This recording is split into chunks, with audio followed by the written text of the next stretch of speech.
प्रधानमंत्री और प्रधानमंत्री के सूट की नीलामी, एक ऐसे सूट की नीलामी जिस पर उनका नाम लिखा हुआ है, लेकिन वो पैसा गंगा की सफाई के लिए जाने का। और इसीलिए हम पूछ रहे हैं, क्या सूट से साफ होगी गंगा?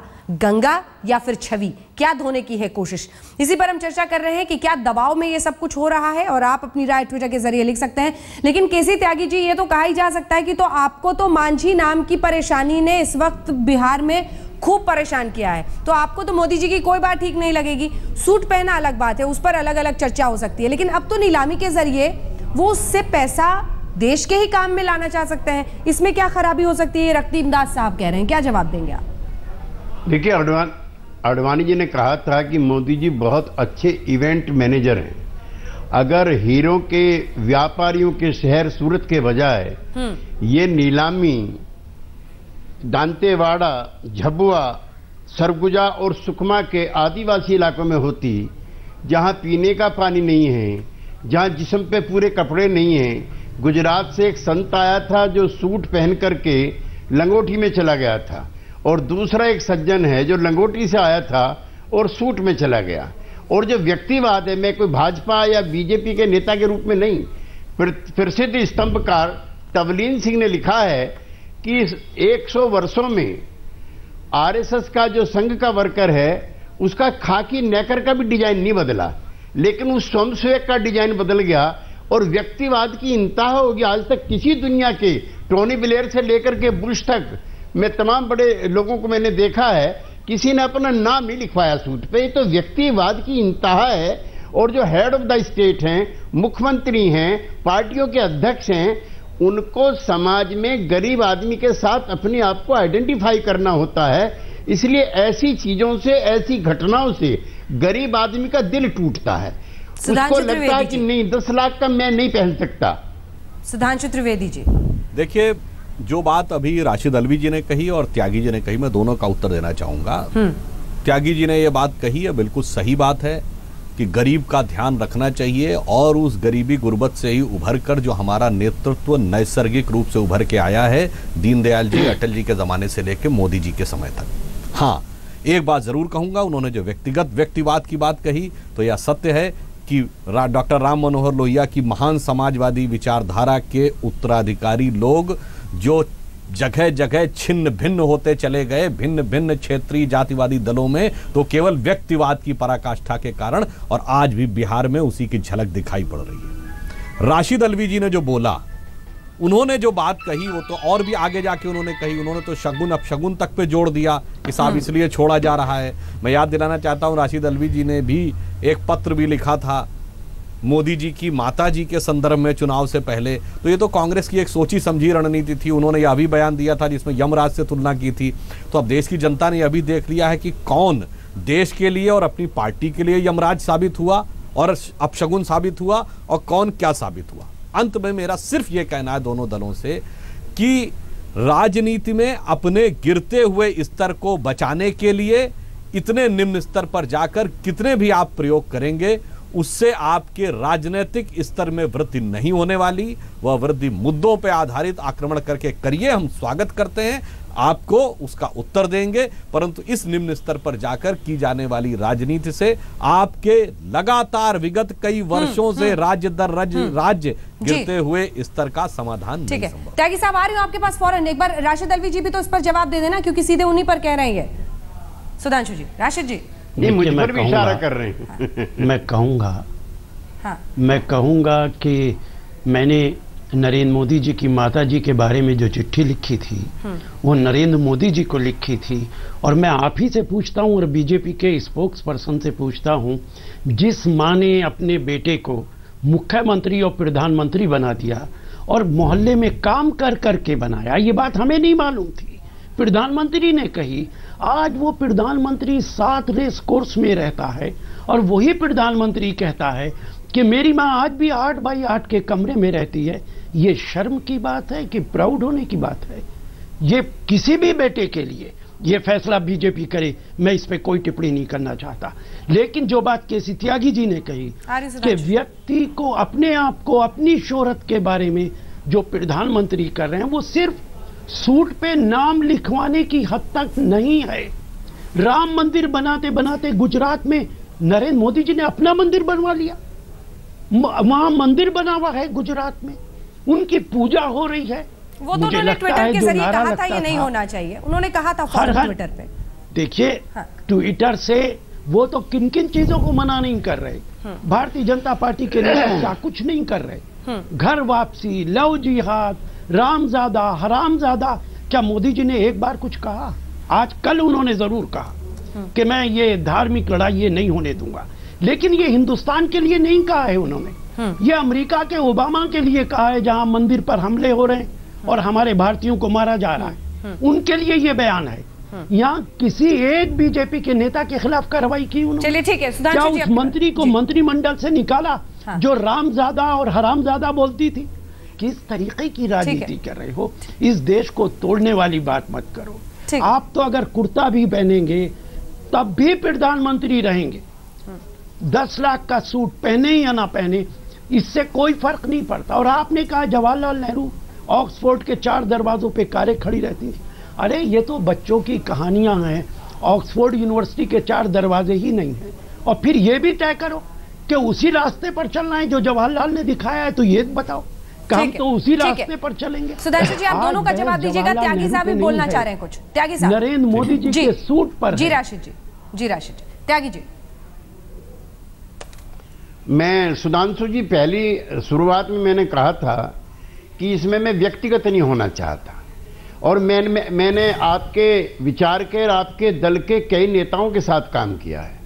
मैं ठाकरे जी के साथ भी काम किया, जिनके कपड़े भी प्रेस नहीं होते। सार्वजनिक जीवन में सादगी होना कोई बुरी बात नहीं है।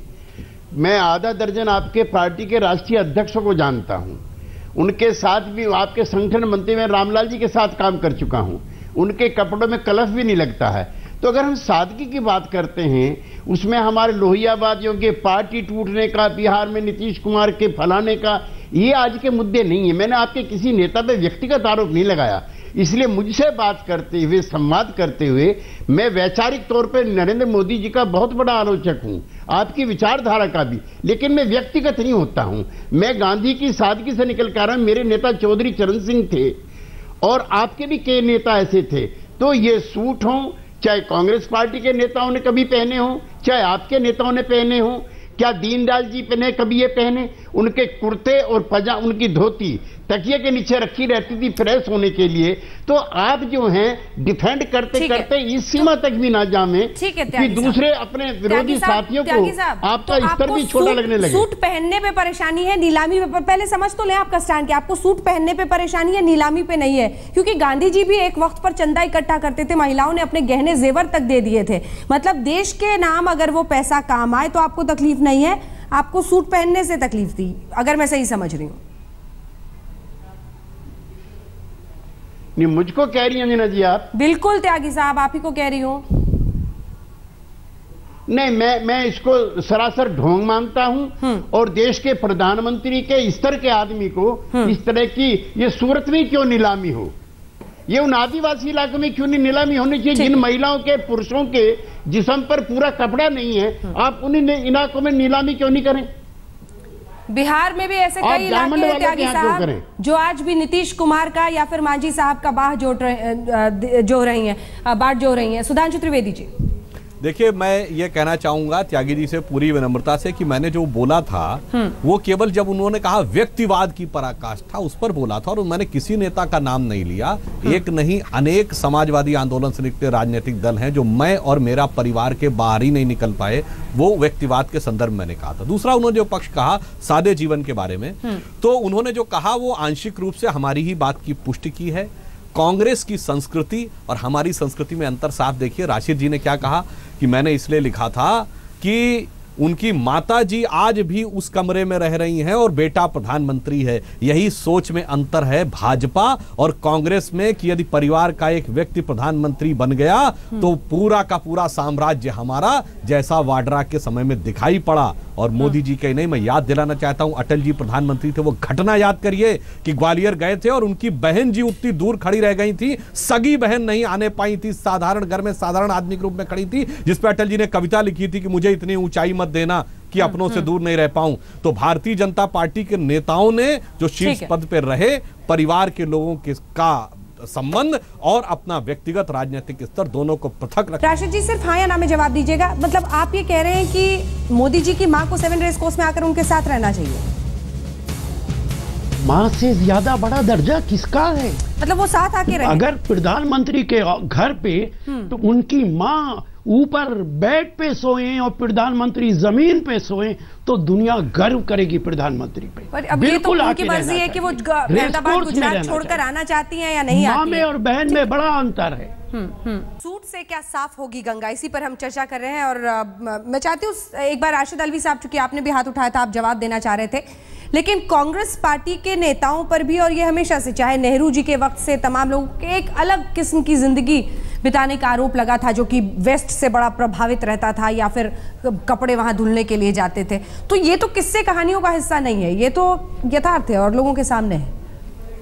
देखिए, एक बात मैं कहूंगा जी, जवाहरलाल नेहरू का बाप बहुत बड़ा आदमी था। वो अगर अच्छे इस महंगे कपड़े पहन सकता था तो किसी को इतराज नहीं हो सकता। मुझे नहीं मालूम पहनते थे नहीं पहनते थे, लेकिन अगर उनके लिए कार खड़ी भी रहती थी तो किसी को इतराज नहीं हो सकता था। बड़े बाप का बेटा था।